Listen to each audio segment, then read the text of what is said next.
ನಾರಾಯಣಾರ್ಯ ಪರಿಪೂರ್ಣ ಗುಣಾರ್ಣವಾರ್ಯ ವಿಶ್ವೋದರ ಸ್ಥಿತಿಲಯೋನ್ಯತಿ ಪ್ರದಾಯ ಜ್ಞಾನಪ್ರದಾಯ ವಿಬುಧಾಸುರ ಸೌಖ್ಯ ದುಃಖ ಸತ್ಕಾರಣಾರ್ಯ ವಿತತಾಯ ನಮೋ ನಮಸ್ತೆ. ತೇಹಿ ಮೇ ಪುತ್ರಕಾಃ ಸಂತ ಇಹಾಮುತ್ರ ಚ ಸೌಖ್ಯದಾಃ ಇತ್ಯುಕ್ತೆ ಸ್ವಗುಣಾನುಚ್ಚೈಃ ಕೀರ್ತಯದ್ಭಿಃ ಸುದುಃಖಿತೈಃ ಪರ್ಯಶ್ರಮೇಣ ಕೃಚ್ಛ್ರಾತ್ ಪೌರಜಾನಪದೈಶ್ಚಿರಾತ್ ಅನುಜ್ಞಾತೋ ರಜೌಪಾರ್ಥೈರನುಯಾತಃ ಸುದೂರತಃ. ಧೃತರಾಷ್ಟ್ರ ಆ ಜನರಿಗೆಲ್ಲ ತಾನು ಮಾಡಿದ ಅಪಚಾರವನ್ನು, ತಾನು ಕೊಟ್ಟ ಪೀಡೆಯನ್ನ ನೋಡ್ರಿ, ಇಲ್ಲಿಯೂ ರಾಜ ಜನರಿಗೆ ಪೀಡೆಯನ್ನು ಕೊಟ್ಟ. ಈಗ ಕಥೆ ಕೇಳಿದರಲ್ಲಿಯೂ ಸತ್ಯಬೋಧ ತೀರ್ಥರ ಶಿಷ್ಯರಿಗೂ ಆ ರಾಜ ಪೀಡೆಯನ್ನು ಕೊಟ್ಟ. ರಾಜನ ಪೀಡೆ ಜನರಿಗೆ ಆಗಬಾರದು, ಜನರನ್ನು ರಕ್ಷಣೆ ಮಾಡಬೇಕು, ರಾಜ ಪೀಡೆ ಆಗಬಾರದು. ಈಗ ಕೊನೆಗೆ ಹೋಗುವಾಗ ಎಲ್ಲರ ಕ್ಷಮಾಯಾಚನೆಯನ್ನು ಮಾಡ್ತಾ ಇದ್ದಾನೆ. ನಮ್ಮಿಂದ ತಪ್ಪಾಗಿದೆ, ಆದ್ದರಿಂದಾಗಿ ನಮ್ಮನ್ನ ಕ್ಷಮೆ ಮಾಡಿ ಅಂತ ಹೇಳಿ ಅವರಿಗೆ ಕೇಳಿಕೊಂಡು ಅವರ ಅನುಮತಿಯನ್ನು ಪಡಿತಾರೆ. ನಮ್ಮ ಮಕ್ಕಳು ಇಲ್ಲಿದ್ದಾರೆ, ಪಾಂಡವರಿರ್ತಾರೆ, ಆ ಪಾಂಡವರನ್ನ ನೀವು ಚೆನ್ನಾಗಿ ನೋಡಿಕೊಳ್ಳ್ರಿ ಅಂತ ಹೇಳ್ತಾರೆ. ಧೃತರಾಷ್ಟ್ರನನ್ನು ಹೊಗಳ್ತಾರೆ, ಎಲ್ಲರೂ ದುಃಖ ಪಡ್ತಾರೆ. ಊರಿನ ಜನರು ಮತ್ತೆ ಪಾಂಡವರು ಬಹಳ ದೂರದ ತನಕ ಅವರನ್ನ ಬೆನ್ನತ್ತಾರೆ. ಆಮೇಲೆ ಅವರ ಅನುಮತಿಯಿಂದ ಮತ್ತೆ ಎಲ್ಲರೂ ತಮ್ಮ ತಮ್ಮ ರಾಜ್ಯವನ್ನ ಪ್ರವೇಶ ಮಾಡ್ತಾರೆ. ಸಂಜಯೋ ವಿದುರಶ್ಚೈನಂ ಸಭಾರ್ಯ ಮನುಜಗ್ಮತು ಅನುವ್ರಾಜತಂ ಕುಂತಿ ವನಾಯ ಕೃತ ನಿಶ್ಚಯ. ಸಂಜಯ, ವಿದುರ ಅವರಿಬ್ಬರೂ ಕೂಡ ತಮ್ಮ ಹೆಂಡತಿಯರಿಂದ ಸಮೇತರಾಗಿ ಧೃತರಾಷ್ಟ್ರನನ್ನ ಹಿಂಬಾಲಿಸ್ತಾರೆ. ಅದೇ ರೀತಿಯ ಕುಂತಿದೇವಿ ತಾನು ನಿಶ್ಚಯ ಮಾಡಿಕೊಳ್ತಾರೆ, ಕೃತ ನಿಶ್ಚಯ, ನಾನು ಯಾಕಿರೋದಿನ ಮನೆಯಲ್ಲಿ, ನಾವು ಹಾಗೆ ಅಲ್ಲ, ವಾನಪ್ರಸ್ಥವನ್ನ ನಾವು ಸ್ವೀಕಾರ ಮಾಡಲೇಬೇಕು, ಆ ಧರ್ಮಗಳನ್ನು ನಾವು ಪರಿಪಾಲನೆ ಮಾಡಲೇಬೇಕು, ನಮಗೆ ಯೋಗ್ಯವಾದ ಧರ್ಮಗಳನ್ನು ಅನ್ನೋದಕ್ಕಾಗಿ ನಾನು ಮತ್ತೆ ಕಾಡಿಗೆ ಹೋಗ್ತೇನೆ ಅಂತ ನಿಶ್ಚಯ ಮಾಡಿಕೊಂಡು ಕುಂತಿದೇವಿಯು ಕೂಡ ಆ ಧೃತರಾಷ್ಟ್ರನನ್ನ ಹಿಂಬಾಲಿಸ್ತಾಳೆ. ವಾರ್ಯಮಾಣ ಪಿತನರೈ ಸಭಾರ್ಯೈರ್ ಭೃಷ ದುಃಖಿತೈ ಸಂಸ್ಥಾಪ್ಯತಾನು ಸ್ವಕೃಚ್ಛ್ರೇಣ ಯಡೋ ಸಾನ್ವೇವ ತಂ ನೃಪಮ್ಮ. ತಡಿತಾ ಇದ್ದಾರೆ ಮಕ್ಕಳೆಲ್ಲರೂ, ಪಾಂಡವರೆಲ್ಲರೂ ಕೂಡ. ಅಮ್ಮ, ನೀನ್ ಯಾಕೆ ಹೋಗ್ತಿ, ನಮ್ಮ ಜೊತೆಗೆ ಇರು, ನಾವು ರಾಜ್ಯದಲ್ಲಿ ಇರ್ತೇವೆ, ನಮ್ಮ ಈ ವೈಭವವನ್ನು ನೀನು ನೋಡ್ಬೇಕಲ್ಲ ಅಂತ ಹೇಳಿ ಆ ಎಲ್ಲ ಪಾಂಡವರು ಬಹಳ ಅವರಿಗೆ ಬೆನ್ನತ್ತಾರೆ, ಬಹಳ ಯಾಚನೆ ಮಾಡ್ತಾರೆ, ಪ್ರಾರ್ಥನೆ ಮಾಡ್ತಾರೆ. ದ್ರೌಪದಿ ಮುಂತಾದವರು ಕೂಡ ಬಹಳ ದುಃಖದಿಂದ ಕೇಳಿಕೊಳ್ತಾರೆ, ನೀವಿರಬೇಕು, ನಿಮ್ಮ ಸೇವೆ ಮಾಡ್ತಾ ನಾವಿಲ್ಲಿರ್ತೇವೆ ಅಂತ ಹೇಳಿ ಅವರು ಪ್ರಾರ್ಥನೆ ಮಾಡ್ತಾ ಇದ್ದಾರೆ. ಆದರೂ ಕೂಡ ಅವರನ್ನ ನಿಲ್ಲಿಸೋದು ಬಹಳ ಕಷ್ಟವಾಗಿ ಬಿಡ್ತದೆ.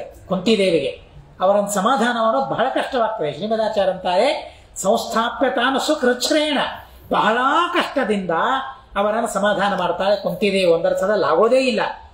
ಆದರೂ ಅವರನ್ನು ಸಮಾಧಾನ ಮಾಡಿ ತಾನು ಆ ಧೃತರಾಷ್ಟ್ರನನ್ನು ಹಿಂಬಾಲಿಸ್ತಾಳೆ. ಏನು ಕುಂತಿದೇವಿಯ ಆ ಯೋಗ್ಯತೆ ನೋಡಿ, ಎಂಥ ಧರ್ಮವನ್ನು ಪರಿಪಾಲನೆ ಮಾಡಿದ್ಲು ನೋಡಿ.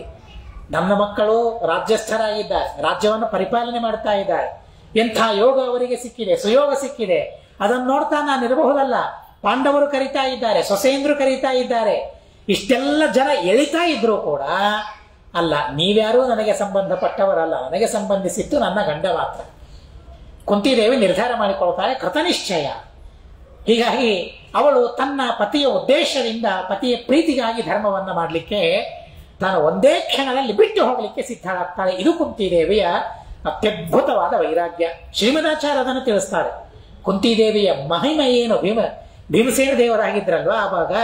ಹೀಗಾಗಿ ಭೀಮಸೇನ ದೇವರಿಗೆ ಗೊತ್ತು ತನ್ನ ತಾಯಿ ಯಾವ ರೀತಿಯಾದ ಭಾವನೆ ಅವಳಿಗೆ ಇತ್ತು, ಉನ್ನತವಾದ ವೈರಾಗ್ಯ ಹೇಗಿತ್ತು ಅಂತ ಅನ್ನೋದು ಅವರಿಗೆ ಗೊತ್ತು. ಭೀಮಸೇನ ದೇವರಿಗೆ ಇಷ್ಟೆಲ್ಲ ಸಂಪತ್ತಿರಬೇಕಾದ್ರೆ, ಎಲ್ಲರೂ ಪ್ರೀತಿಯಿಂದ ನೋಡಿಕೊಳ್ಳುವ ಮಕ್ಕಳಿರಬೇಕಾದ್ರೆ ಅಂಥವರನ್ನು ಬಿಟ್ಟು ಹೋಗ್ತಾಳೆ ಅಂತಂದ್ರೆ ಕುಂತಿದೇವಿಯ ಮನೋಧೈರ್ಯ ಎಂತಹದ್ದು ಅಂತ ಆಲೋಚನೆ ಮಾಡ್ಬೇಕು. ಅಂತಹ ಧೈರ್ಯ ಇದೆ ಅಂತ ಅನ್ನೋದಕ್ಕಾಗಿ ಪಾಂಡವರು ಹುಟ್ಟಿದ್ದಾರೆ. ಧರ್ಮರಾಜ, ಅರ್ಜುನ, ಭೀಮಸೇನ ದೇವರು ಅವರಲ್ಲಿ ಅವತಾರವನ್ನು ತಾಳಿದ್ದಾರೆ.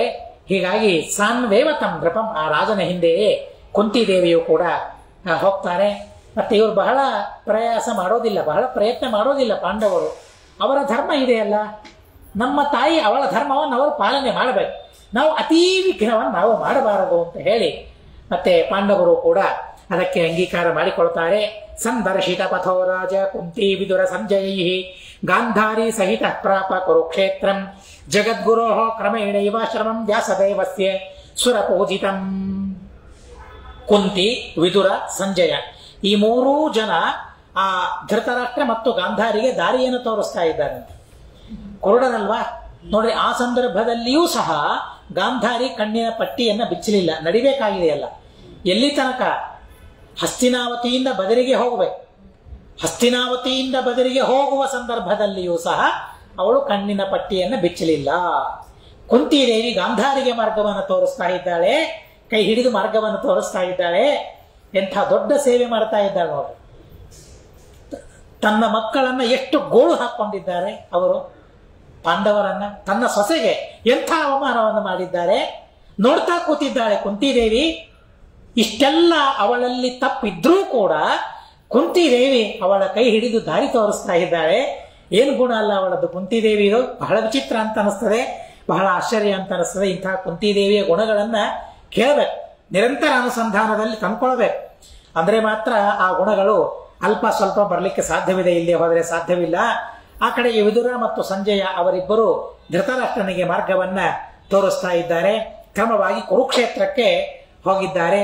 ಅದಾದ ಮೇಲೆ ವೇದವ್ಯಾಸ ದೇವರ ಆಶ್ರಮಕ್ಕೆ ಬದರಿ ಕ್ಷೇತ್ರಕ್ಕೆ ಅವರೆಲ್ಲರೂ ಕೂಡ ಹೋಗಿದ್ದಾರೆ. ತ್ರಿವತ್ಸರಾದಸ್ಯ ನಿಜಸ್ಯ ಲೋಕಸ್ಯ ಪ್ತಿಂಸ ಭಾರ್ಯಸ್ಯ ಜಗಾದ ತತ್ರ ಬ್ರಹ್ಮಾಂಕಜಸ್ತೇನ ಭೃಶಂ ಪ್ರತೀತಃ ವ್ಯಾಸೋಪದಿಷ್ಟಂ ಗಚರತ್ತಪೋಕ್ರಿಯಂ. ಅಲ್ಲಿ ಬದರಿಕಾಶ್ರಮಕ್ಕೆ ಅವರು ಹೋಗಿದ್ದಾರೆ, ವೇದವ್ಯಾಸ ದೇವರ ಆಶ್ರಮಕ್ಕೆ. ಅಲ್ಲಿ ನಾರದರು ಬರ್ತಾರೆ. ನಾರದರು ಬಂದು ಹೇಳ್ತಾರೆ, 3 ವರ್ಷಗಳು ಕಳೆದ ಮೇಲೆ ಧೃತರಾಷ್ಟ್ರ ನಿನಗೂ ಮತ್ತು ಗಾಂಧಾರಿ ನಿಮ್ಮಿಬ್ಬರಿಗೂ ಮತ್ತೆ ಸ್ವರ್ಗಲೋಕ ನಿಮಗೆ ಸಿಗ್ತದೆ, ಉತ್ತಮವಾದ ಲೋಕ ನಿಮಗೆ ಸಿಗ್ತದೆ ಅಂತ ಹೇಳ್ತಾರೆ. ಭಾರೀ ವಿಶ್ವಾಸವನ್ನು, ನಾರದರ ಮಾತಿನ ಮೇಲೆ ವಿಶ್ವಾಸವನ್ನ ಹೊಂತಾರೆ. ಮತ್ತು ಆ ಧೃತರಾಷ್ಟ್ರ ಮತ್ತೆ ವ್ಯಾಸೋಪದಿಷ್ಟಂ ಗಚರ ತಪೋಗ್ರಹ, ತಪಸ್ಸು ಮಾಡ್ಲಿಕ್ಕೆ ಯಾರು ಉಪದೇಶ ಮಾಡ್ತಾರೆ? ಧೃತರಾಷ್ಟ್ರನ ಯೋಗ್ಯತೆ ನೋಡಿ. ಇಷ್ಟು ಮಕ್ಕಳನ್ನ ಪಡೆದರೂ, ದುಷ್ಟರಾದ ಮಕ್ಕಳನ್ನ ಪಡೆದರೂ ಕೂಡ ಆ ದುಷ್ಟರಾದ ಮಕ್ಕಳು ಮಾಡುವ ದುರ್ವರ್ತನೆಗಳನ್ನ ನೋಡಿ ಸಹನೆ ಮಾಡ್ತಾ ಇದ್ರೂ ಕೂಡ ಸ್ವರೂಪ ಯೋಗ್ಯತೆ ಅವನಿಗಿದ್ದದ್ದರಿಂದಾಗಿ, ಸಾತ್ವಿಕನಾದದ್ದರಿಂದಾಗಿ ವೇದವ್ಯಾಸ ದೇವರವರಿಗೆ ಉಪದೇಶ ಮಾಡ್ತಾರೆ, ಇಂಥ ತಪಸ್ಸನ್ನ ಮಾಡುವಂತ. ವೇದವ್ಯಾಸ ದೇವರ ಕರುಣೆ ನೋಡಿ. ಇಷ್ಟೆಲ್ಲ ತಪ್ಪು ಮಾಡಿದರೂ ಕೂಡ ಅವರಿಗೆ ದೇವರಲ್ಲಿ ಮತ್ತೆ ದೇವತೆಗಳಲ್ಲಿ ಭಕ್ತಿ ಇದೆ ಅಂತ ಅನ್ನೋದಕ್ಕಾಗಿ, ಸಾತ್ವಿಕರು ಅಂತ ಅನ್ನೋದಕ್ಕಾಗಿ ಧೃತರಾಷ್ಟ್ರನಿಗೆ ಉತ್ತಮವಾದ ತಪಸ್ಸನ್ನ ಮಾಡಿ ಅಂತ ಆದೇಶ ಮಾಡ್ತಾರೆ. ವೇದವ್ಯಾಸ ದೇವರು ಹೇಳಿದ ತಪಸ್ಸನ್ನ ಧೃತರಾಷ್ಟ್ರ ಮಾಡ್ತಾ ಇದ್ದಾನೆ. 3 ವರ್ಷದ ತನಕ ಆ ತಪಸ್ಸನ್ನ ಮಾಡಿದ ಆ ಧೃತರಾಷ್ಟ್ರ. ಸಕ್ಷತ್ರು ಗಾಂಧಾರಿ ಪ್ರಥೇಸ ಸಂಜರೆ ತಪೋಭಿರಾರಾಧಯತಿ ಪ್ರಭುಂ ಹರಿಂ ವೈಚಿತ್ರ ವೀರ್ಯೇತ್ರ ಸದಾರ ಬಂಧು ಭಕ್ತ್ಯಾಸ್ತು ಪಾರ್ಥಾದೃಶರೇ ಸಮಾಯಯುಹು. ಈ ರೀತಿಯಾಗಿ ವಿದುರ, ಗಾಂಧಾರಿ, ಕುಂತಿ, ಸಂಜಯ ಇವರೆಲ್ಲರೂ ಕೂಡ ತಪಸ್ಸಿನಿಂದ ಪರಮಾತ್ಮನನ್ನ ಸಂತೋಷ ಪಡಿಸ್ತಾ ಇದ್ದಾರೆ, ದೇವರ ಪೂಜೆಯನ್ನ ಮಾಡ್ತಾ ಇದ್ದಾರೆ. ಮಧ್ಯದಲ್ಲಿ ಪಾಂಡವರಿಗೆ ಮತ್ತೆ ತಮ್ಮ ತಾಯಿಯನ್ನ, ದೊಡ್ಡಪ್ಪ ದೊಡ್ಡಮ್ಮ ಇವರನ್ನೆಲ್ಲ ನೋಡಬೇಕು ಅಂತ ಅವರಿಗೆ ಬೇಕಿಯಾಗಿದೆ. ಪಾಂಡವರೆಲ್ಲರೂ ಕೂಡ ಆ ಆಶ್ರಮಕ್ಕೆ ಬರ್ತಾರೆ. ಪಾಂಡವರು ಮತ್ತೆ ಎಲ್ಲ ಸಮೇತರಾಗಿ ಸಪರಿವಾರ ಸೇವಕರು ಎಲ್ಲ ಜನರು ಪಾಂಡವರು ಮತ್ತೆ ಅವರನ್ನು ನೋಡಬೇಕು ಅಂತ ಅಪೇಕ್ಷೆ ಆಗ್ತದೆ. ಅವರೆಲ್ಲರೂ ಕೂಡ ಬರ್ತಾರೆ. ಕ್ಷತ್ತೈಕತಾಮತ್ರ ಯುಧಿಷ್ಠಿರೇಣ ಪ್ರಾಪ್ತೋಥ ಭಾರ್ಯಾ ಸಹಿತಂ ಸ ಸಂಜಯಂ ಉಪಾಸಮಾನೇಶು ವಿಚಿತ್ರ ವೀರ್ಯ ಪುತ್ರಂ ಪ್ರಥಾಂ ಚೈವ ಪ್ರಥಾ ಸುತೇಶು. ವಿದುರ ತಪಸ್ಸು ಮಾಡ್ತಾ ಇದ್ದಾನೆ ಅಲ್ಲಿ. ಆ ವಿದುರ ಧೃತರಾಷ್ಟ್ರನಲ್ಲಿ ಐಕ್ಯವನ್ನು ಹೊಂದ್ತಾನೆ. 2 ಅಂಶಗಳಿವೆ. ಧರ್ಮರಾಜನ 2 ಅಂಶಗಳು, ಒಂದು ವಿದುರ, ಒಂದು ಧರ್ಮರಾಜ. ಇದೊಂದು ಧರ್ಮರಾಜ. ಅದೇ ಅಂಶದಿಂದ ಯಮನಲ್ಲಿ ಸೇರಲಿಲ್ಲ ವಿದುರ. ಆ ಅಂಶ ಏನಿದೆ ಆ ಅಂಶದಿಂದ ವಿದುರನಲ್ಲಿ ಸೇರಬಹುದು, ಸೇರಲಿಲ್ಲ. ಆದರೆ ಆ ವಿದುರನ ಅಂಶ ಏನಿದೆಯಲ್ಲ, ಜೀವಾಂಶ, ಆ ಜೀವಾಂಶ ಧರ್ಮರಾಜನಲ್ಲಿ ಸೇರ್ಕೊಂಡ್ಬಿಡ್ತು, ಅಲ್ಲೇ ಹೋಗ್ಬಿಟ್ಟು. ಅದು ಹೇಗೆ ಏನು ದೇವತೆಗಳಿಗೆ ಗೊತ್ತು. ಅದು ಅಂತೂ ಅಲ್ಲಿ ಐಕ್ಯವನ್ನು ಹೊಂತಾನೆ. ಕ್ಷತ್ತೈಕತಾ ಮಾತ್ರ ಯುಧಿಷ್ಠಿರೇಣ ಪ್ರಾಪ್ತ ಅಥ ಭಾರ್ಯಾ ಸಹಿತಂ ಸಸಂಜಯಂ. ಅದಾದ ಮೇಲೆ ಆ ಪಾಂಡವರು ಗಾಂಧಾರಿ, ಸಂಜಯ ಮತ್ತೆ ತಮ್ಮ ತಾಯಿ ಧೃತರಾಷ್ಟ್ರ ಇವರೆಲ್ಲರ ಸೇವೆ ಮಾಡ್ತಾ ಅಲ್ಲಿಯೇ ಇರ್ತಾರೆ. ಪ್ರಾದುರ್ಬಭೂವಾಮಿತ ಶಕ್ತಿ ತೇಜ ಜ್ಞಾನಾದ್ಭುತ ಐಶ್ವರ್ಯ ಸುಖಾದಿ ರೂಪ ವ್ಯಾಸೋ ಹರಿಸ್ತತ್ರ ಸಮೀಕ್ಷ ಸರ್ವೇ ಸಂಪೂಜಯಾಮಾಸು ಹೃದಗ್ರ ಭಕ್ತ್ಯ. ಅಂಥ ಸಂದರ್ಭದಲ್ಲಿ ವೇದವ್ಯಾಸ ದೇವರಲ್ಲಿ ಪ್ರಾದುರ್ಭೂತರಾಗ್ತಾರೆ, ವಿಶೇಷಣವನ್ನು ಕೊಡ್ತಾರೆ. ವೇದವ್ಯಾಸ ದೇವರ ಸ್ತೋತ್ರ ಮಾಡ್ತಾರೆ. ಅಮಿತ ಶಕ್ತಿ ತೇಜೋ ಜ್ಞಾನಾದ್ಭುತ ಐಶ್ವರ್ಯ ಸುಖಾದಿ ರೂಪ. ಅಂಥ ಅನಂತ ಗುಣ ಸಂಪನ್ನನಾದ ಪರಮಾತ್ಮ ವೇದವ್ಯಾಸ ದೇವರು ಅಲ್ಲಿ ಪ್ರತ್ಯಕ್ಷರಾದಾಗ ಪರಮಾತ್ಮನ ದರ್ಶನವನ್ನ ಮಾಡಿಕೊಂಡು ಎಲ್ಲರೂ ಅಮಿತವಾದ ಭಕ್ತಿಯಿಂದ ಆ ವೇದವ್ಯಾಸ ದೇವರ ಸೇವೆಯನ್ನು ಮಾಡ್ತಾ ಇದ್ದಾರೆ. ತೈ ಪೂಜಿತಸ್ತತ್ರ ನಿಷಣ್ಣ ಆಹ ಯದ್ಯದಿಷ್ಟಂ ಪ್ರವದಂತು ತತ್ತತ ದಾಸ್ಯಾಮಿ ತಸ್ಮಾದ್ಯದತಿತ್ಯಮುಷ್ಮಿನ್ನ ಭಕ್ತ್ಯುಚ್ಛ್ರಯ ಪಾಂಡು ಸುತೈ ಸದಾರೈ ಋತೋತ್ರ ಕುಂತಿ ರವಿಸೋನು ಜನ್ಮ ಮೃತ್ಯೂತ್ಥ ದೋಷಾಪಗಮಂ ಯಜಾಚೆ. ವೇದವ್ಯಾಸ ದೇವರು ಹೇಳ್ತಾರೆ, ನಾನು ಪ್ರತ್ಯಕ್ಷವಾಗಿದ್ದೇನೆ. ನಿಮಗೆ ಯಾರ್ಯಾರು ಏನೇನು ಅಪೇಕ್ಷೆ ಇದೆ ಎಲ್ಲ ಅಪೇಕ್ಷೆಯನ್ನು ಕೇಳ್ಕೊಂಬಿಡಿ, ನಿಮ್ಮೆಲ್ಲ ಅಪೇಕ್ಷೆಯನ್ನು ಪೂರ್ಣ ಮಾಡಿಬಿಡ್ತೇನೆ. ಎಲ್ಲ ಅಪೇಕ್ಷೆಗಳನ್ನು ಕಳೆದುಕೊಂಡು ನಿರಪೇಕ್ಷರಾಗಿ ತಪಸ್ಸನ್ನ ಮಾಡಿ ನಿಮ್ಮ ಲೋಕವನ್ನು ನೀವು ಪಡಿಬೇಕು. ಯಾವ ಅಪೇಕ್ಷೆಯನ್ನು ಮನಸ್ಸಿನಲ್ಲಿ ಇಟ್ಕೊಳ್ಬೇಡಿ, ಯಾಕೆಂದ್ರೆ ಅದನ್ನು ಪೂರ್ಣ ಮಾಡ್ಕೊಳ್ಳಿಕ್ಕೆ ಮತ್ತೆ ಬರಬೇಕಾಗ್ತದೆ ಇಲ್ಲಿಗೆ. ಆದ್ದರಿಂದ ನಿರಪೇಕ್ಷರಾಗಿ ದೇವರ ಧ್ಯಾನವನ್ನೇ ಮಾಡ್ತಾ ನೀವು ಉತ್ತಮವಾದ ಸದ್ಗತಿಯನ್ನು ಪಡಿಬೇಕು. ಹೀಗಾಗಿ ಏನೇನು ಅಪೇಕ್ಷೆ ಇದೆ ಅದೆಲ್ಲವನ್ನ ಕೇಳ್ಕೊಳ್ಬೇಕು ಅಂತ ಆ ಪರಮಾತ್ಮ ವೇದವ್ಯಾಸ ದೇವರು ಹೇಳಿದಾಗ ಪಾಂಡವರ ಹೆಂಡತಿಯವರು ಇವರೆಲ್ಲರೂ ಏನಂತ ಕೇಳ್ತಾರೆ, ಭಕ್ತ್ಯುಚ್ಛ್ರಯ ಪಾಂಡು ಸುತೈ ಸದಾರೈಹಿ, ನಿಮ್ಮಲ್ಲಿ ಉನ್ನತವಾದ ಭಕ್ತಿ ನಮಗೆ ಬರಬೇಕು ಅಂತ ಹೇಳಿ ಪಾಂಡವರು ಮತ್ತು ಪಾಂಡವರ ಪತ್ನಿಯರು ಪ್ರಾರ್ಥನೆ ಮಾಡ್ತಾರಂತೆ. ಆವಾಗ ಕುಂತಿದೇವಿ ಪ್ರಾರ್ಥನೆ ಮಾಡ್ತಾಳೆ, ಏನು, ರವಿಸೂನು ಜನ್ಮ ಮೃತ್ಯೂತ್ಥ ದೋಷಾಪಗಮಂ. ಆ ಕರ್ಣನನ್ನ ಪಡೆದ ಪಾಪ ಏನಿದೆಯಲ್ಲ ಕನ್ಯಾವಸ್ಥೆಯಲ್ಲಿ, ಆ ಸೂರ್ಯನಿಂದ ಕರ್ಣನನ್ನ ಪಡೆದ ಪಾಪ ದೂರವಾಗಬೇಕು. ಆ ಪಾಪದ ಜೊತೆಗೆ ನಾನು ಲೋಕಕ್ಕೆ ಹೋಗಬಾರದು, ಆ ಪಾಪದ ದೋಷ ಪರಿಹಾರವಾಗಬೇಕು ಅಂತ ಅವಳು ಕೇಳಿಕೊಳ್ತಾಳೆ ಕುಂತಿದೇವಿ. ತೇಷಾಂ ಪ್ರದತ್ತೇಷ್ವಭಿವಾಂಚಿತೇಷು ವೈಚಿತ್ರ್ಯ ವೀರ್ಯ ಸಹ ಭಾರ್ಯರೇವ ಸಂಮಂತ್ರ ನಿಶೇಷ ರಣೇ ಹತಾನಾಂ ಸಂದರ್ಶನಂ ಪ್ರಾರ್ಥಿತವಾಂಸ್ತಮೀಶಂ. ನೋಡ್ರಿ, ಪಾಂಡವರ ಮತ್ತು ಆ ಕುಂತಿದೇವಿಯ ಆ ಪ್ರಾರ್ಥನೆಗಳು ಹೇಗಿದೆ. ನಿಮ್ಮಲ್ಲಿಯೇ ಭಕ್ತಿ ಬೇಕು ಅಂತ ಪಾಂಡವರೆಲ್ಲರೂ ಕೇಳಿದರು. ಅವರೇನ್ ತಪ್ಪು ಮಾಡಿದ್ದಾರೆ, ಅಪರಾಧ ಏನ್ ಮಾಡಿದ್ದಾರೆ, ಪಾಪ ಏನ್ ಮಾಡಿದ್ದಾರೆ, ಪರಿಹಾರ ಮಾಡುವಂತ ಕೇಳಲಿಕ್ಕೆ ಯಾವ ಪಾಪ ಪಾಂಡವರು ಮಾಡಿಲ್ಲ. ಹೀಗಾಗಿ ಪಾಪ ಪರಿಹಾರವನ್ನ ಪ್ರಾರ್ಥನೆ ಮಾಡಲಿಲ್ಲ. ಆದರೆ ಕುಂತಿದೇವಿ ಪಾಪ ಮಾಡಿದ್ದಾಳೆ, ಆ ಪಾಪವನ್ನ ಪರಿಹಾರ ಮಾಡುವಂತ ಕುಂತಿದೇವಿ ಪರಮಾತ್ಮನಿಗೆ ಪ್ರಾರ್ಥನೆ ಮಾಡಲಿ. ಅದರ ಹೊರತಾಗಿ ಬೇರೆ ಯಾವುದನ್ನು ಕುಂತಿದೇವಿ ಕೇಳ್ಕೊಳ್ಳಿಲ್ಲ. ಆದರೆ ಧೃತರಾಷ್ಟ್ರ ಮತ್ತು ಗಾಂಧಾರಿ ಅವರಿಬ್ಬರು ಆಲೋಚನೆ ಮಾಡಿ ಏನ್ ಕೇಳಿಕೊಳ್ತಾರೆ, ಇಲ್ಲಿ ಇವರೆಲ್ಲರಿಗೆ ಅಭಿಷ್ಟವನ್ನು ಕೊಟ್ಟ ಮೇಲೆ ಅವರಂತಾರೆ, ರಣದಲ್ಲಿ ಯುದ್ಧದಲ್ಲಿ ಯಾರ್ಯಾರ ಮರಣವಾಗಿದೆ, ಯಾರ್ಯಾರ ಸಂಹಾರವಾಗಿದೆ ಅವರನ್ನೆಲ್ಲ ನಾವು ಕಣ್ಣಿಂದ ನೋಡಬೇಕು ಅಂತ ಆ ಧೃತರಾಷ್ಟ್ರ ಮತ್ತು ಗಾಂಧಾರಿ ಅಪೇಕ್ಷೆ ಪಡ್ತಾರೆ. ಬರೀ ಮಕ್ಕಳನ್ನ ನೋಡಬೇಕು ಅಂತ ಕೇಳಿಬಿಟ್ರೆ ಅದು ಪೂರ್ಣ ಸ್ವಾರ್ಥ ಅಂತ ಆಗಿಬಿಡ್ತದೆ.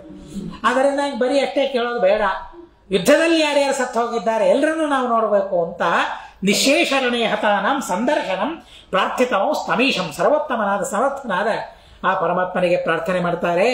ಪ್ರಾರ್ಥನೆ ಮಾಡಿದಾಗ ಯಾರ್ಯಾರು ಸತ್ತು ಹೋಗಿದ್ದಾರೆ ಅವರೆಲ್ಲರೂ ಅದೇ ರೂಪವನ್ನು ಧಾರಣೆ ಮಾಡಿಕೊಂಡು ಮುಂದೆ ಬರ್ತಾರಂತೆ.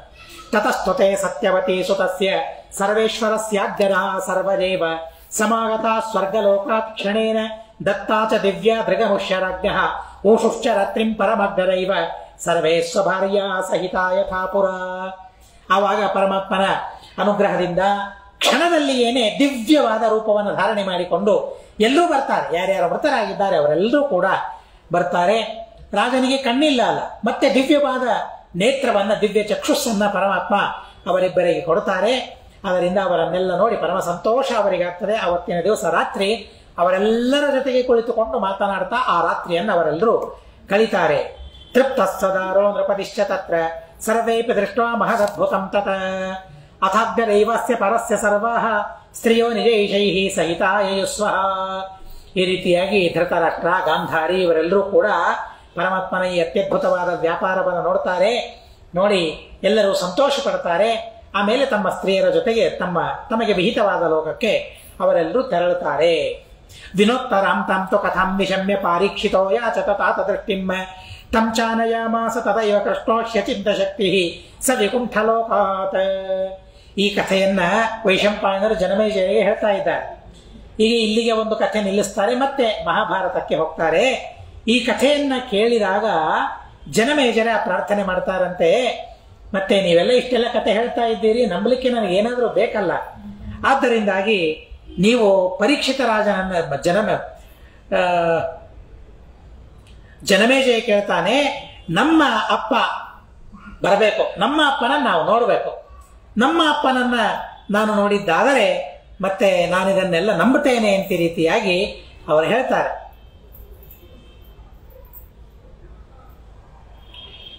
ಆ ಕಥೆಯನ್ನು ಕೇಳ್ತಾರೆ. ಪರಮಾತ್ಮ ವೇದವ್ಯಾಸ ದೇವರೆಲ್ಲರನ್ನ ಕರೆದು ತೋರಿಸಿದ ಅಂತ ಕೇಳಿದಾಗ ಜನಮೇಜಯ ಕೇಳ್ತಾನೆ, ನಮ್ಮ ತಂದೆ ಪರೀಕ್ಷಿತ, ಆ ಪರೀಕ್ಷಿತನನ್ನು ನಾನು ನೋಡ್ಬೇಕು. ಅವರನ್ನು ತೋರಿ ಅಲ್ಲೇ ವೇದವ್ಯಾಸ ದೇವರಿದ್ದಾರೆ. ಕಥೆ ಹೇಳಬೇಕಾದ್ರೆ ವೈಶಂಪಾಯನರು ಭಾರತವನ್ನು ಹೇಳ್ತಾ ಇದ್ದಾರೆ, ವೇದವ್ಯಾಸ ದೇವರಲ್ಲಿ ಇದ್ದಾರೆ. ವೇದವ್ಯಾಸ ದೇವರ ಎದುರಿಗೇನೆ ವೈಶಂಪಾಯನರು ಮಹಾಭಾರತ ಕಥೆಯನ್ನ ಜನಮೇಜಯನಿಗೆ ಹೇಳ್ತಾ ಇದ್ದಾರೆ. ಅವರ ಯೋಗ್ಯತೆ ನೋಡಿ, ವೈಶಂಪಾಯನರದ್ದು ದೇವರ ಎದುರಿಗೇನೆ ಕಥೆಯನ್ನು ಹೇಳ್ತಾ ಇದ್ದಾರೆ. ಹೀಗಾಗಿ ಜನಮೇಜಯ ಕೇಳ್ತಾನೆ, ಸ್ವಾಮಿ ಮತ್ತೆ ನಮ್ಮಪ್ಪನನ್ನ ತೋರಿಸ್ತೀರಾ ನೀವು? ತೋರಿಸಿದರೆ ಇದೆಲ್ಲ ಸತ್ಯ ಅಂತ ನನಗೆ ನಂಬಲಿಕ್ಕೆ ಆಗ್ತದೆ ಅಂತಂದ ಕ್ಷಣದಲ್ಲಿ ಪರೀಕ್ಷಿತನನ್ನು ಕರೆಸ್ತಾರೆ. ಎಲ್ಲಿಂದ? ವಿಕುಂಠ ಲೋಕ. ಎಲ್ಲಿದ್ದಾರೆ ಅವರು? ವೈಕುಂಠಕ್ಕೆ ಹೋಗ್ಬಿಟ್ಟಿದ್ದಾನೆ ಅವನು, ಅಮುಕ್ತ ಸ್ಥಾನದಲ್ಲಿದ್ದಾನೆ. ಇರ್ಲಿ, ಆದರೆ ದೇಹ ಪ್ರತ್ಯೇಕ ಇಲ್ಲ. ಆದರೂ ಪರೀಕ್ಷಿತನನ್ನ ಕರೆಸಿ, ಅಂಥ ಸಮರ್ಥ ಪರಮಾತ್ಮ ಪರೀಕ್ಷಿತನನ್ನ ಕರೆಸಿ ಪರೀಕ್ಷಿತನ ದರ್ಶನವನ್ನ ಮಾಡಿಸ್ತಾನೆ. ಪರೀಕ್ಷಿತೋ ಯಾಚತ ತಾತದೃಷ್ಟಿಂ. ಭಾಗವತದಲ್ಲಿಯೂ ಆ ಮಾತು ಬರ್ತದೆ. ದೃಷ್ಟೈವ ಪಾರೀಕ್ಷಿತ ಆಪದೃಷ್ಟಿಂ ಸತಾತಮೀಶೇನ ಸಮಾಹೃತಂ ಪುನಃ ಸಂಪೂಜ್ಯತಂ ಕೃಷ್ಣಮಪೀಶವಂದ್ಯಂ ಕ್ಷಮಾಪಯಾಮಾಸ ಪರೀಕ್ಷಿತಾತ್ಮಜಃ ಚಕ್ರೇ ಚ ವಿಸೃಂಭಮತೀವ ಭಾರತೆ ಪುನಶ್ಚ ತತ್ರತ್ಯ ಜನೈಃ ಸಮೇತಃ. ತಂದೆಯನ್ನು ನೋಡಿದ ಮೇಲೆ ಬಹಳ ಸಂತೋಷ ಆಗಿಬಿಡುತ್ತದೆ. ವೇದವ್ಯಾಸ ದೇವರ ಅಚಿಂತ್ಯವಾದ ಅದ್ಭುತವಾದ ಶಕ್ತಿಯನ್ನು ನೋಡ್ತಾನೆ. ತಾನು ಸಂದೇಹ ಪಟ್ನಲ್ಲ, ಸ್ವಾಮಿ ನಮ್ಮಪ್ಪನನ್ನು ತೋರಿಸಿದ್ರೆ ಇದನ್ನು ನಂಬ್ತೇನೆ ಅಂತಂದ್ರೆ ಇಲ್ಲೇ ಹೋದ್ರೆ ನಂಬೋದಿಲ್ಲ ಅಂತ ಅಂದಾಗಾಯ್ತಲ್ಲ. ಹೀಗಾಗಿ ನಾನು ತಪ್ಪು ಮಾಡಿದೆ, ಅದು ನನ್ನಿಂದ ಆದ ಪಾಪ, ಆದ್ದರಿಂದಾಗಿ ನನ್ನ ಪಾಪವನ್ನು ಕ್ಷಮೆ ಮಾಡಿ ಅಂತ ವೇದವ್ಯಾಸ ದೇವರಿಗೆ ಪ್ರಾರ್ಥನೆ ಮಾಡ್ತಾರೆ. ಅದಾದ ಮೇಲೆ ಮಹಾಭಾರತದ ಪ್ರತಿಯೊಂದು ಕಥೆಯಲ್ಲಿ ಅಪಾರವಾದ ವಿಶ್ವಾಸವನ್ನ ಆ ಮಹಾರಾಜ ಜನಮೇಜಯ ಮಾಡ್ತಾನೆ. ನಮಗೂ ತೋರಿಸ್ರಿ ಅಂದ್ರೆ ನಾವು ಮಾಡ್ತೀವಿ ಅಂತಂದ್ರೆ ನಮಗೆ ನೋಡೋ ಯೋಗ್ಯತೆ ಇದೆಯಾ? ಸರ್ವಥಾ ನೋಡೋ ಯೋಗ್ಯತೆ ನಮಗಿಲ್ಲ. ತೋರಿಸ್ಲಿಕ್ಕೆ ಯಾರಿದ್ದಾರೆ? ಕೇಳಲಿಕ್ಕೆ ಯಾರಿದ್ದಾರೆ? ಯಾರಿಗೆ ಕೇಳಬೇಕು ನಾವೆಲ್ಲ? ಸರ್ವಥಾ ಸಾಧ್ಯವಿಲ್ಲ. ಅದು ನಮ್ಮ ಗುರುಗಳು ಉಪದೇಶ ಮಾಡ್ತಾರೆ ಅಂತ ಅನ್ನೋದಕ್ಕಾಗಿ ನಾವು ವಿಶ್ವಾಸವನ್ನ ಮಾಡಬೇಕಷ್ಟೇ. ಪಾರ್ಥ ಪುನಃ ಪ್ರಾಪ್ಯ ಪುನಂ ಸ್ವಕೀಯಂ ಧರ್ಮೇಣ ಪೃಥ್ವೀಂ ಪರಿಪಾಲಯಂತಹ ಭೋಗಾನರಾಗ ಅದುಷಂತ ಯೋಗ್ಯಾನ್ ಯುಕ್ತ ಜಗದ್ಧಾತರಿ ವಾಸುದೇವೇ. ಮತ್ತೆ ಪಾಂಡವರೇನ್ ಮಾಡಿದರು? ಮತ್ತೆ ತಮ್ಮ ರಾಜ್ಯಕ್ಕೆ ಬರ್ತಾರೆ. ಧರ್ಮದಿಂದ ರಾಜ್ಯವನ್ನ ಪಾಲನೆ ಮಾಡ್ತಾ ಇದ್ದಾರೆ. ಎಲ್ಲ ವಿಷಯಗಳನ್ನು ಅನುಭವಿಸ್ತಾ ಇದ್ದಾರೆ. ಆದರೆ ರಾಗ ಇಲ್ಲ, ಆಸಕ್ತಿ ಇಲ್ಲದೆ ವಿಷಯಗಳನ್ನು ಅನುಭವಿಸ್ತಾ ಅವರೆಲ್ಲರೂ ಕೂಡ ಪರಮಾತ್ಮನಲ್ಲಿ ವಿಶೇಷವಾದ ಭಕ್ತಿಯನ್ನ ಮಾಡಿ ಸಾಧನೆಯನ್ನು ಮಾಡ್ತಾ ಇದ್ದಾರೆ. ವರ್ಷತ್ರಯಾಂತೆ ತ್ವಸಮಾಹಿತಾಗ್ನಿಂ ತ್ಯಕ್ತಾಗ್ನಿಭಿಸ್ತೈರ್ವನಮಾಲಿ ಹದ್ಭಿಃ ತೇ ಶುಶ್ರುಗುರ್ಧೃತರಾಷ್ಟ್ರಂ ಸಭಾರ್ಯಂ ಸಹೈವ ಕುಂತ್ಯಾ ಪರಿದಗ್ಧ ದೇಹಂ. 3 ವರ್ಷ ಆದ್ಮೇಲೆ ನಾರದರು ಹೇಳಿದ್ರು, 3 ವರ್ಷ ನೀವು ಸಾಧನೆ ಮಾಡ್ತೀರಿ, ಅನಂತರ ಈ ದೇಹವನ್ನ ಬಿಡ್ತೀರಿ ಅಂತ ಹೇಳಿದ್ರು. 3 ವರ್ಷಗಳಾದ ಮೇಲೆ ಅಗ್ನಿಹೋತ್ರವನ್ನ ಮಾಡುವವರ ಅಗ್ನಿ ಇರ್ತದೆ, ಯಾವಾಗಲೂ ಆ ಅಗ್ನಿ ಜೊತೆಗೆ ಇರಬೇಕು. ಅಗ್ನಿಹೋತ್ರಿಗಳಿಗೆ ಆ ಅಗ್ನಿ ಜೊತೆಗೆ ಇರಬೇಕು. ಹೀಗಾಗಿ ಆ ಅಗ್ನಿಯನ್ನು ಒಯ್ದಿದ್ದ ಧೃತರಾಷ್ಟ್ರ.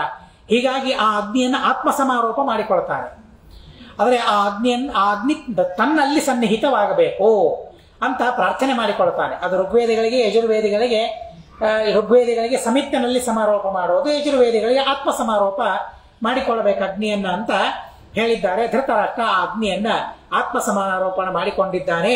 ಆ ಉಪಾಸನ ಅಗ್ನಿ. ಹೀಗಾಗಿ ಆ ಅಗ್ನಿಯೆಲ್ಲ ಕಾಡನ್ನ ದಹನೆ ಮಾಡ್ತಾ ಇದೆ. ಕಾಡಿಗಿಚ್ಚೆಲ್ಲ ಕಡೆಗೆ ವ್ಯಾಪ್ತವಾಗಿದೆ. ಹೀಗಾಗಿ ಆತ್ಮ ಸಮಾರೋಪಣ ಮಾಡಿಕೊಂಡಿದ್ದಾನೆ. ಗಾಂಧಾರಿಯ ಜೊತೆಗೆ ಮತ್ತು ಕುಂತಿದೇವಿಯ ಜೊತೆಗೆ ಅವರ ದೇಹ ಅಗ್ನಿಯಲ್ಲಿಯೇನೆ ದಗ್ಧವಾಗಿ ಹೋಗಿಬಿಡ್ತದೆ. ಆ ವಿಚಾರವನ್ನ ಪಾಂಡವರೆಲ್ಲರೂ ಕೂಡ ತಿಳಿತಾರೆ. ಪಾಂಡವರು ಆ ವಿಚಾರವನ್ನು ಕೇಳ್ತಾರೆ. ದ್ರೀಳಾಮುಖಂ ಧ್ಯಾನ ಪರಂ ನಿಶಮ್ಯ ಸ್ವರ್ಯಾತಮಾತ್ಮೀಯ ಪಿತೃವ್ಯಮಾಶು ಸಮಿತ್ಯ ಭರ್ತ್ರಾತ್ ಪ್ರತಿಪೂಜ್ಯಮಾನಾಂ ಕುಂತೀಂ ಚ ತಪ್ತಾ ವಿದಧು ಕ್ರಿಯಾಶ್ಚ. ಪಾಂಡವರಿಗೆ ಬಹಳ ಖೇದವಾಗ್ತದೆ, ಬಹಳ ದುಃಖವಾಗ್ತದೆ. ಹೀಗಾಗಿ ಪಾಂಡವರೆಲ್ಲರೂ ಕೂಡ ಅವರ ಉದ್ದೇಶದಿಂದ ಅಂತ್ಯೇಷ್ಟಿ ಕರ್ಮಗಳನ್ನು, ಉತ್ತರ ಕರ್ಮಗಳನ್ನೆಲ್ಲ ಮಾಡ್ತಾರೆ. ತೇ ವಿಷ್ಣು ಭಕ್ತಿಯ ಪರಿಪೂತ ಕರ್ಮಭಿ ಜ್ಞಾನೇನ ಚಂತೆ ತಮಸ್ಮರಂತಹ ಪಾರ್ಥೈ ಸುಪುತ್ರೈ ಸುಕೃತೋರ್ಧ್ವ ಕರ್ಮಭಿ ವೃದ್ಧಿಂ ಸುಖಸ್ಯ ಅನಪ್ಯಯಾಂ ಶುಭಾಂ. ಸ್ವಯಂ ಕುಂತಿ ಆಗಲಿ, ವಿದುರ ಆಗಲಿ, ಮತ್ತೆ ಸಂಜಯ ಆಗಲಿ, ಗಾಂಧಾರಿ ಆಗಲಿ, ಇವರೆಲ್ಲ ಧಾರ್ಮಿಕರು, ವಿಷ್ಣು ಭಕ್ತಿ ಸಂಪನ್ನರಾದವರೆಲ್ಲರೂ ಕೂಡ ಪವಿತ್ರವಾದ ಕರ್ಮಗಳನ್ನು ಮಾಡಿದ್ದಾರೆ. ಕೊನೆಗೆ ತಪಸ್ಸು ಮಾಡಿದರಲ್ಲ ವೇದವ್ಯಾಸ ದೇವರ ಉಪದೇಶದಿಂದ. ಹೀಗಾಗಿ ಪವಿತ್ರವಾದ ಕರ್ಮಗಳನ್ನು ಮಾಡಿದ್ದಾರೆ. ದಿವ್ಯವಾದ ಜ್ಞಾನವನ್ನು ಸಂಪಾದನೆ ಮಾಡಿದ್ದಾರೆ. ಪರಮಾತ್ಮನನ್ನೇ ಸ್ಮರಣೆ ಮಾಡ್ತಾ ಇದ್ದಾರೆ. ಹೀಗಾಗಿ ಸದ್ಗತಿಯಾಯಿತು. ಇದೊಂದೇ ಅಲ್ಲ, ಪಾರ್ಥೈ ಸುಪುತ್ರೈ ಸುಕೃತೋರ್ಧ್ವ ಕರ್ಮಭಿ. ಒಳ್ಳೆ ಮಕ್ಕಳು ಪಾಂಡವರು. ಧೃತರಾಷ್ಟ್ರನಿಗೂ ಮಕ್ಕಳೇ ಅಲ್ವಾ? ಹೀಗಾಗಿ ಒಳ್ಳೆ ಮಕ್ಕಳು ಪಾಂಡವರು. ಆ ಪಾಂಡವರು ಔರ್ಧ್ವದೇಹಿಕ ಕರ್ಮವನ್ನು ಮಾಡಿದ್ದಾರೆ. ಅವರು ಮಾಡಿದ ಔರ್ಧ್ವದೇಹಿಕ ಕರ್ಮದಿಂದ ಮತ್ತಿಷ್ಟು ಹೆಚ್ಚಿನ ಸುಖವನ್ನು ಹೊಂದಿದ್ದಾರೆ. ತಾವು ಮಾಡಿದ ತಪಸ್ಸಿನಿಂದ, ಆರಾಧನೆಯಿಂದ, ಜ್ಞಾನದಿಂದ ಯಾವ ಸುಖವನ್ನು ಅವರು ಸಂಪಾದನೆ ಮಾಡಿಕೊಂಡ್ರಲ್ಲ, ಸಂಪಾದನೆ ಮಾಡಿಕೊಂಡು ಒಂದು ಮೊತ್ತದ ಸುಖವನ್ನು ಸಂಪಾದನೆ ಮಾಡಿಕೊಂಡ್ರು. ಆದರೆ ಪಾಂಡವರು ಮಾಡಿದ ಔರ್ಧ್ವದೇಹಿಕ ಕರ್ಮದಿಂದ ಅತಿಶಯಿತವಾದ ಸುಖವನ್ನ ಅವರು ಸಂಪಾದನೆ ಮಾಡಿಕೊಂಡ್ರು ಅಂತ ಶ್ರೀಮದಾಚಾರ್ಯರು ಔರ್ಧ್ವದೇಹಿಕ ಕರ್ಮದ ಮಹತ್ವವನ್ನು ಇಲ್ಲಿ ತಿಳಿಸ್ತಾರೆ. ಒಳ್ಳೆ ಮಕ್ಕಳು ಔರ್ಧ್ವದೇಹಿಕ ಕರ್ಮಗಳನ್ನು ಮಾಡಿದರೆ ಅದರಿಂದ ಪಿತೃಗಳಿಗೆ ಹೆಚ್ಚಿನ ಸುಖವಾಗ್ತದೆ. ನಾನು ಪುಣ್ಯ ಮಾಡಿದ್ದೀನಲ್ಲ, ನನ್ನ ಮಕ್ಕಳು ಯಾಕೆ ಮಾಡಬೇಕು? ಅಲ್ಲ, ನಾವೆಷ್ಟೇ ಪುಣ್ಯವನ್ನ ಮಾಡಿದ್ರೂ ಕೂಡ ನಮ್ಮ ಮಕ್ಕಳು ಧಾರ್ಮಿಕರಾದವರು ಔರ್ಧ್ವದೇಹಿಕ ಕರ್ಮಗಳನ್ನು ಮಾಡಿದರೆ ಮತ್ತಿಷ್ಟು ಹೆಚ್ಚಿನ ಸುಖವನ್ನು ನಾವು ಪಡಿತೇವೆ. ಅದಕ್ಕಾಗಿ ಮಕ್ಕಳನ್ನು ಧಾರ್ಮಿಕರನ್ನಾಗಿ ಮಾಡೋದು ನಮ್ಮ ಕರ್ತವ್ಯ ಅಂತ ಅನ್ನೋದನ್ನ ಶ್ರೀಮದಾಚಾರ್ಯ ತಿಳಿಸ್ತಾರೆ. ವೃದ್ಧಿಂ ಸುಖಸ್ಯ ಆಪು ಅನಪ್ಯಯಾಂ ಶುಭಾಂ. ಎಂದಿಗೂ ವಿಯೋಗವಾಗದೇ ಇರುವಂತಹ ಸುಖವನ್ನ ಅವರೆಲ್ಲರೂ ಕೂಡ ಪಡಿತಾರೆ ಅಂತ ಹೇಳ್ತಾರೆ. ನೋಡ್ರಿ, ಆ ಧೃತರಾಷ್ಟ್ರನ ಗಾಂಧಾರಿಯ ಸೌಭಾಗ್ಯ ಎಂಥದ್ದು ನೋಡ್ರಿ. ದುರ್ಯೋಧನಾದಿಗಳೇ ಇದ್ರೆ, ಅವರು ಶ್ರಾದ್ದ ಮಾಡಿದ್ರೆ ಏನಾಗ್ತಿತ್ತು ನೋಡಿ ಅವರ ಪರಿಸ್ಥಿತಿ. ಆದರೆ ದೇವರೇನ್ ಮಾಡಿದ? ಅವರ ನಾಶವಾಗುವ ಅವರಿದ್ದಾಗಲೇನೆ ಅವರನ್ನು ನಾಶ ಮಾಡಿಬಿಟ್ಟ. ಇದು ಅವರಿಗೆ ಎಷ್ಟು ಉಪಕಾರ ಮಾಡಿದ ಪರಮಾತ್ಮ. ಇಂಥವರು ಕುಜನರು ಅವರು ಶ್ರಾದ್ದ ಮಾಡಿಬಿಟ್ಟಿದ್ರೆ ಏನಾಗ್ತಿತ್ತು? ಮಾಡ್ತಿದ್ರೋ ಬಿಡ್ತಿದ್ರೋ ಗೊತ್ತಿಲ್ಲ. ಇನ್ನ ಲೋಕ ಆಚಾರ ಇದೆ ಅಂತ ಅನ್ನೋದಕ್ಕಾಗಿ ಮಾಡ್ತಿದ್ರೇನೋ, ದೇವರ ಮೇಲಿನ ದ್ವೇಷದಿಂದ ಮಾಡಿದ್ರೆ ಅದರಿಂದ ಅವರಿಗೆ ಎಂಥ ಅನರ್ಥ ಆಗ್ತದೆ. ಅಂಥ ಅನರ್ಥವನ್ನು ಪರಮಾತ್ಮ ತಪ್ಪಿಸಿದ. ಆ 100 ಜನರನ್ನ ಸಂಹಾರ ಮಾಡಿಸಿ. ಅದಕ್ಕಾಗಿ ಇಂಥ ಪಾಂಡವರು ಮಾಡಿದ ಕರ್ಮದಿಂದ ಉತ್ತಮವಾದ ಗತಿ ಅವರಿಗಾಗಿದೆ. ಗಾವದ್ಗ ನಿರ್ವ್ಯಾಸ ಸಕಾಶಮೆತ್ಯ ಶುಶ್ರೂಷಜಾತಸ್ಯ ಪುನರ್ನಿಜಂ ಗತಿಂ ಪ್ರಪೇದಿವಾನ್ ಪಾಂಡುಸುತಾಶ್ಚ ಕೃಷ್ಣಂ ಪ್ರತೀಕ್ಷಮಾಣಾಃ ಪೃಥಿವೀಮಶಾಸನ್.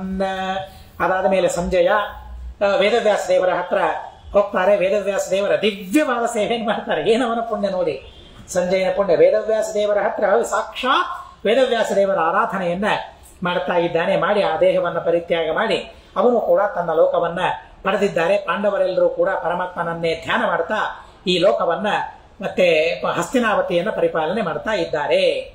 ಅಷ್ಟಾದಶಾಬ್ದ ಪೃಥಿವೀಂ ಸಮಸ್ತಾಂ ಪ್ರಶಾಸತಾಮೇವ ಮಗುರ್ಮಹಾತ್ಮನಾಂ ಅರಿಕ್ತ ಧರ್ಮಾರ್ಥ ಸುಖೋತ್ತಮಾನಾಂ ಅನುಜ್ಜಿತಾನಂದ ಪರಸ್ಮೃತೀನಾಂ. ಅಷ್ಟಾದಶಾಬ್ದಾಹ. ಹೀಗೆ ಆ ಪಾಂಡವರೆಲ್ಲರೂ ಕೂಡ 18 ವರ್ಷಗಳ ತನಕ, ಇವರ ಧೃತರಾಷ್ಟ್ರಾದಿಗಳ ನಿರ್ಯಾಣವಾದ ನಂತರ 18 ವರ್ಷಗಳ ತನಕ ಈ ಸಮಸ್ತ ಪೃಥ್ವಿಯನ್ನು ಪರಿಪಾಲನೆ ಮಾಡ್ತಾ ಇದ್ದಾರೆ. ಧರ್ಮವನ್ನ ಬಿಡಲಿಲ್ಲ, ಅರ್ಥವನ್ನ ಪರಿತ್ಯಾಗ ಮಾಡಲಿಲ್ಲ, ಜನರನ್ನ ಸುರಕ್ಷಿತವಾಗಿ ನೋಡಿಕೊಳ್ತಾ ಇದ್ದಾರೆ, ಧರ್ಮಗಳನ್ನ ಪಾಲನೆ ಮಾಡ್ತಾ ಇದ್ದಾರೆ. ಪಾಲನೆ ಮಾಡಿ ಕೊನೆಗೆ ಆ ಪರಮಾತ್ಮನ ಸ್ಮರಣೆಯನ್ನ ಮಾಡ್ತಾ ಆ ಪರಮಾತ್ಮನನ್ನೇ ಅವರೆಲ್ಲರೂ ಕೂಡ ಪಡೆದಿದ್ದಾರೆ ಅಂತನ್ನೋ ವಿಚಾರವನ್ನ ಇಲ್ಲಿ ತಿಳಿಸ್ತಾ ಇದ್ದಾರೆ. ಇತಿ ಶ್ರೀಮದಾನಂದ ಭಗವತ್ಪಾದಾಚಾರ್ಯ ವಿರಚಿತೆ ಶ್ರೀಮನ್ ಮಹಾಭಾರತ ತಾತ್ಪರ್ಯ ನಿರ್ಣರೆ ಶ್ರೀಕೃಷ್ಣಾವತಾರ ಚರಿತೆ ಶ್ರೀಕೃಷ್ಣ ಸನ್ನಿಧೌ ಪಾಂಡವರಾಜ್ಯ ಪರಿಪಾಲನಂ ನಾಮ 31ೋऽಧ್ಯಾಯಃ. ತತಃ ಕುರುಕ್ಷೇತ್ರಮವಾಪ್ಯ ಕೃಷ್ಣೋ ದೀಕ್ಷಾಂ ಪ್ರಪೇದೆ ದ್ವಿಶರಬ್ದ ಸತ್ರೆ ಸ ಏವ ಚ ವ್ಯಾಸ ಬೃಹೂದ್ವಹಾತ್ಮ ಚಕ್ರೇತ ಸಾದಸ್ಯ ಮಜೋಪ್ರಮೇಯಃ. ಅದಾದ ಮೇಲೆ ಈ 32ನೇ ಕೊನೆಯ ಅಧ್ಯಾಯದಲ್ಲಿ ಮೌಸಲ ಪರ್ವ, ಮಹಾಪ್ರಸ್ಥಾನ, ಸ್ವರ್ಗಾರೋಹಣ ಪರ್ವಗಳ ನಿರ್ಣಯವನ್ನ ಶ್ರೀಮದಾಚಾರ್ಯರು ಮಾಡ್ತಾರೆ. ಇಲ್ಲಿ ಕೃಷ್ಣ ಪರಮಾತ್ಮ ಕುರುಕ್ಷೇತ್ರಕ್ಕೆ ಹೋಗ್ತಾರೆ. 12 ವರ್ಷಗಳ ಯಜ್ಞವನ್ನು ಮಾಡ್ತಾರೆ. ನಾವು ಒಂದು ದಿವಸ ಯಜ್ಞ ಮಾಡಬೇಕು ಅಂತಂದ್ರೇನೆ 12 ವರ್ಷ ಪ್ರಯತ್ನ ಮಾಡ್ತೇವೆ. ಅಷ್ಟು ಪ್ರಯತ್ನ ಆದ್ರೆ ಒಂದು ಯಜ್ಞ ಮಾಡ್ಲಿಕ್ಕೆ ಆಗ್ತದೆ. ಹೀಗಾಗಿ 12 ವರ್ಷದ ಯಜ್ಞ ಮಾಡಲಿಕ್ಕೆ ಕೃಷ್ಣ ಪರಮಾತ್ಮ ಪ್ರಾರಂಭ ಮಾಡ್ತಾನೆ. ಅಲ್ಲಿ ವೇದವ್ಯಾಸ ದೇವರು, ಪರಶುರಾಮ ದೇವರು ಸದಸ್ಯರಾಗ್ತಾರೆ. ಆ ಯಜ್ಞದಲ್ಲಿ ಅಂತಹ ದಿವ್ಯವಾದ ಯಜ್ಞವನ್ನ ಮಾಡ್ತಾರೆ ಅಂತನ್ನೋ ವಿಚಾರವನ್ನ 32ನೇ ಅಧ್ಯಾಯದಲ್ಲಿ ತಿಳಿಸ್ತಾ ಇದ್ದಾರೆ.